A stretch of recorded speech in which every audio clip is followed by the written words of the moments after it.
மனித வாழ்வில் மகத்தான முத்து என்று சொல்வது மன்னிப்பு. மன்னிப்பு என்பது நகை, நிலம், சொத்து, செல்வம் இவை அனைத்தையும் விட உயர்ந்தது. நாம் ஒவ்வொருவரும் நமது மனதில் கை வைத்து யோசித்து பார்ப்போம். நான் என் வாழ்வில் பிறரை மன்னிக்காததால் துன்புறுகிறேனா? அப்படி துன்புற்றால் அந்த துன்பம் எனது மனதில் மட்டுமல்ல, மாறாக உடலிலும் வெளிப்படும்.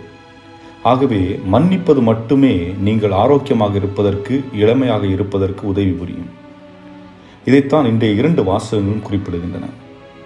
முதல் வாசகத்தில் இஸ்ரேல் மக்கள் தாங்கள் பாவம் செய்ததால் அனைத்தையும் இழந்துவிட்டோம் என்று ஆண்டவரை நோக்கி கூக்குரல் எழுப்புகின்றார்கள்.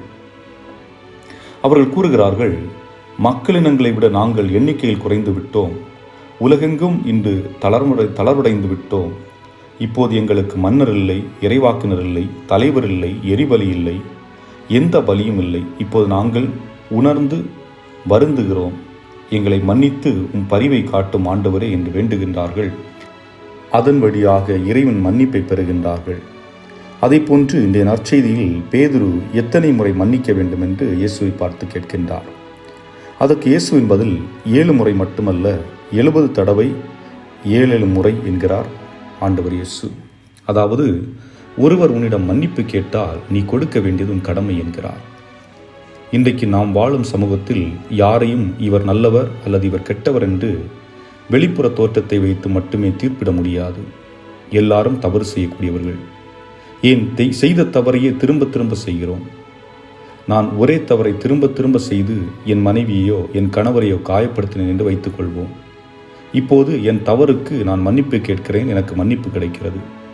அதே நேரம் என் கீழ் பணிபுரியும் ஒருவர் அல்லது என் சொந்தக்காரர் ஒருவர் ஒரு முறை தவறு செய்து விட்டார், மன்னித்து விட்டீர்கள். இன்னொரு முறையும் தவறு செய்கின்றார், மன்னிப்பு கேட்கின்றார், மன்னித்து விட்டோம். ஆனால் 2 முறை மன்னித்த பின்பு திரும்பவும் அதே தவறை செய்கின்ற பொழுது பல நேரங்களில் நாம் இவ்வாறு முடிவெடுக்கின்றோம், இனி மன்னிக்க முடியாது, திரும்ப திரும்ப நீங்கள் அந்த தவறை செய்கிறனால உங்களை மன்னிக்க முடியாது என்று. இந்த நேரத்திலே நமது வாழ்வை புரட்டி பார்க்க வேண்டும்.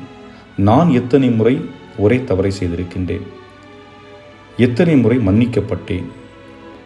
நானே இப்படி இருக்கும் பொழுது எப்படி மற்றவரை தீர்ப்பிடுவது?